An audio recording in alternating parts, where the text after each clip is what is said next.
Morning बच्चों। आज 11वीं के अर्थशास्त्र में हम देखेंगे कृषि।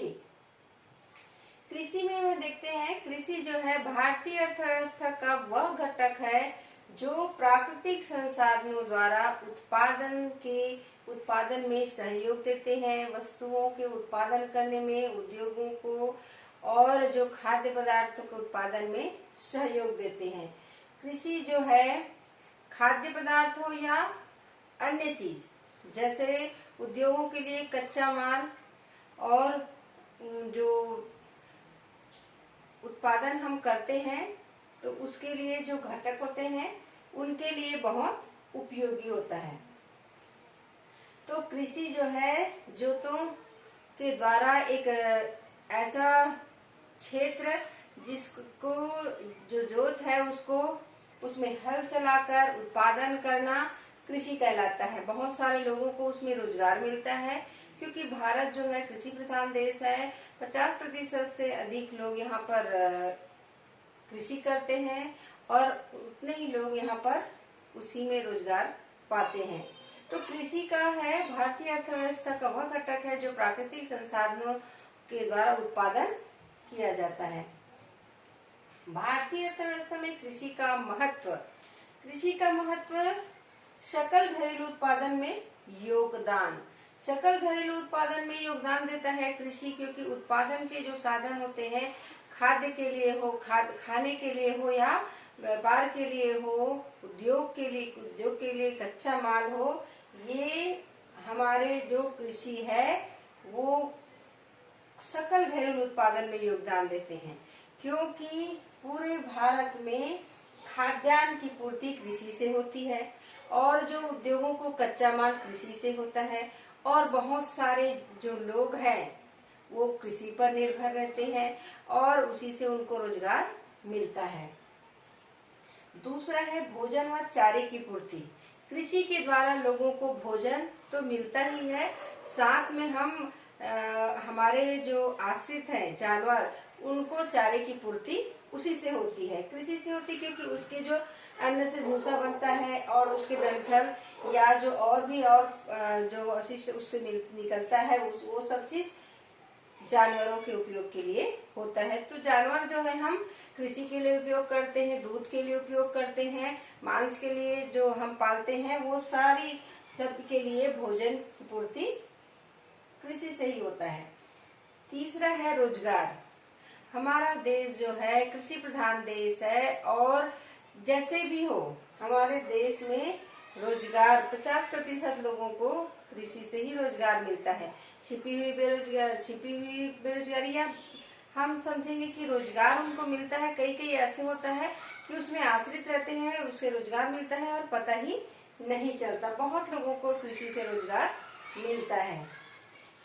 औद्योगिक कच्चा माल, उद्योगों को कच्चे माल की पूर्ति कृषि से ही होता है।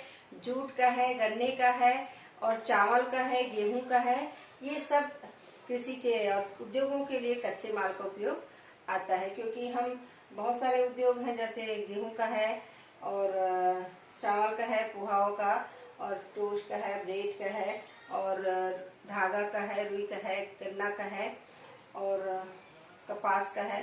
तो ये सब चीज कच्चा माल जो है कृषि से ही प्राप्त होता है। अंतरराष्ट्रीय व्यापार को योगदान की बहुत सारे वस्तु का हम कृषि के द्वारा ही हम उसका व्यापार करते हैं।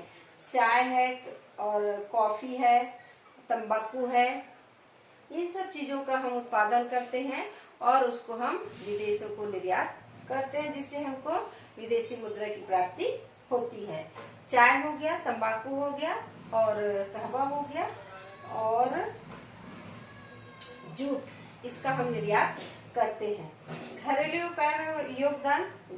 व्यापार में भी योगदान होता है, क्योंकि हमारे देश में जितने भी उद्योग है या हम वस्तु को बेचने, लाने, ले जाने, इसमें सब इसका भी उपयोग होता है।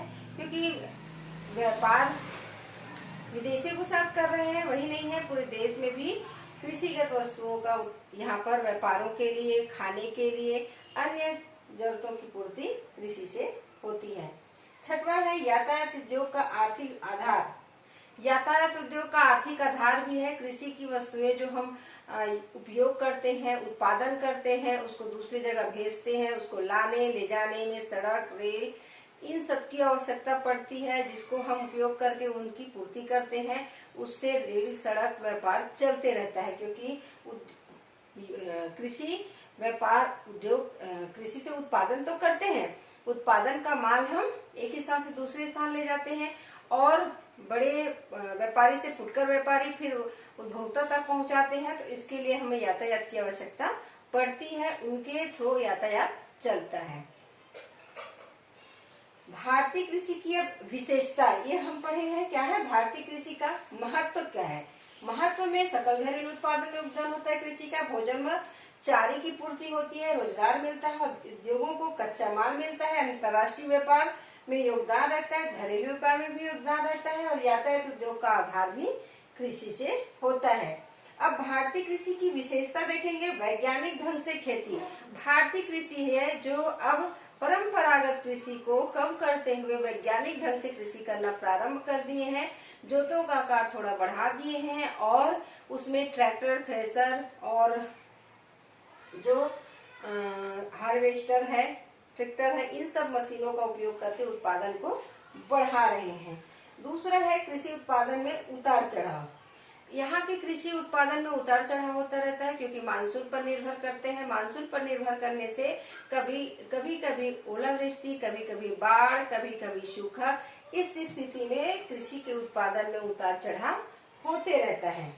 छिपी हुई बेरोजगारी। कृषि में छिपी हुई बेरोजगारी रहती है, क्योंकि एक घर में अगर कृषि कार्य करते हैं, जितने भी सदस्य रहते हैं सब उसमें शामिल होकर काम करते हैं। खेती का काम एक अकेला वहाँ का, जैसे कोई उद्योग में जाते एक जाएंगे, पूरे घर वाले नहीं जाते, वैसा कृषि में नहीं है। कृषि कार्य अगर करते हैं तो घर में जितने भी सदस्य सब मिलजुल कर उस कार्य को करते हैं, तो कहीं ना कहीं वो भी उसमें शामिल रहते हैं। इसीलिए इसमें छिपी हुई बेरोजगारी रहती है। और कुछ समय के लिए इसमें काम करते हैं, कुछ समय के लिए बैठे रहते हैं, क्योंकि 4 महीने का कृषि कार्य है, बाकी समय वो खाली रहते हैं।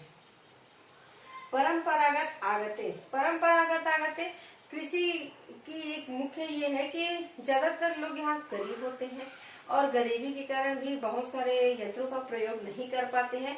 तो परंपरागत जो आगते चली आ रही है, हल से खाद का प्रयोग, गोबर खाद का प्रयोग और जो कीटनाशक दवाई का प्रयोग, ये सब चीजों का प्रयोग हमारे यहाँ कम मात्रा में होती है। जो पुरानी चल आ रही है वैसे ही उपयोग करते आ रहे हैं। इनका अभी भी गरीबी के कारण उपयोग जो अभी नवीनतम है, आधुनिक यंत्रों का उपयोग है, वो कम कर रहे हैं। तो कुछ मात्रा में ऐसी भी स्थिति आती है। तो ये हुआ भारतीय कृषि की विशेषता। वैज्ञानिक ढंग से कृषि करना, कृषि उत्पादन में उतार चढ़ाव, छिपी हुई बेरोजगारी, परंपरागत आगते। अब देखते हैं भारतीय कृषि की समस्या। भारतीय कृषि की पहली समस्या है मानसून पर निर्भरता। भारतीय कृषि जो है मानसून पर निर्भर है, क्योंकि मानसून जैसे ही स्थिति बनती है, कभी ओलावृष्टि हो जाती है, कभी बाढ़ अधिक हो जाता है, बारिश अधिक हो जाती है, बाढ़ के कारण फसल नष्ट हो जाते हैं, तो कभी कभी ऐसा होता है कि सूखा की स्थिति बन जाती है। यहाँ पर भरपूर पानी, सिंचाई की व्यवस्था नहीं है तो सूखा भी पड़ जाता है। तो मानसून पर अधिकतर निर्भरता है। दूसरा है प्राकृतिक आपदा। कभी कभी प्राकृतिक आपदा भी आ जाती है, ओलावृष्टि है और जो बहुत सारे है, तो प्राकृतिक आपदा आने से भी उत्पादन कम होती है। भारतीय कृषि की ये समस्या बनी रहती है। भूखलन होता है, कभी कभी बहुत अधिक बाढ़ हो जाता है, तो ये सब समस्याएं आते रहती है प्रकृति द्वारा। तीसरा दिया है साख का अभाव। साख का अभाव, यहाँ पर बैंक प्रणाली नहीं है, लोगों को सही तरीका से उसको न सही बीज मिल पाता है, न खाद मिल पाता है, साख की कमी है। लोग फिर वही अपना खाद और बीज के लिए किसके पास जाना पड़ता है? साहूकार के पास जाना पड़ता है, जिसके पास उसको बहुत अधिक ब्याज लिया जाता है। तो हमारे देश में साख का भी अभाव है। परंपरागत दृष्टिकोण। हमारे यहाँ की जो कृषि है परंपरागत दृष्टिकोण अपनाते हैं, क्योंकि पुराने तरीके से जो भी कृषि करते आ रहे हैं उनका भी प्रयोग है। क्योंकि यहाँ के लोग गरीब हैं, ज्यादा से ज्यादा थ्रेशर का और हार्वेस्टर का, ट्रैक्टर का उपयोग न करके हल का और मिजाई में बैल का, ये सब का उपयोग करते हैं। समय बहुत लगता है, उत्पादन भी कम होता है। व्यवस्थित विपणन प्रणाली का अभाव। भारत में अभी भी व्यवस्थित विपणन प्रणाली का अभाव है। यहाँ पर बहुत सारे छोटे किसानों को अभी भी कम कीमत पर, वहीं पर जो कोचिया होते हैं उसको ही अपना अनाज कम कीमत पर बेचना पड़ता है। उसको अच्छे से विपणन जो सही मूल्य दे, वैसे मंडी का अभाव है तो वहां पर जाकर वो नहीं बेच सकता। छोटे छोटे ऐसे किसान हैं जो मजबूर होकर वहीं पर कम कीमत में अपना अनाज बेचते हैं। उनको सही तरीके से बाजार नहीं मिल पाता जहां पर वो जाकर बेच सके अपने अनाज को। जोतों का आकार, अनार्थिक आकार। अभी भी भारत में कृषि क्षेत्र का आर्थिक आकार जो है छोटा है और बिखरे हुए हैं। छोटा होने के साथ साथ और कहीं दूसरी जगह बिखरे हुए हैं, क्योंकि हमारे देश में जो है उत्तराधिकार बेटे का, बाप का बेटों में वितरण होता है, अलग अलग जगह मिल जाता है। उससे हम सही ढंग से कृषि नहीं कर पाते, क्योंकि खेत छोटा छोटा हो जाता है और हल चलाने में और किसी के कार्य करने में समस्या उत्पन्न होती है। तो बिखरे हुए भी रहते हैं और आकार छोटा हो जाता है, क्योंकि बंटवारा होते वो छोटे छोटे आकारों में बट जाते हैं। तो यह है भारतीय कृषि की समस्या।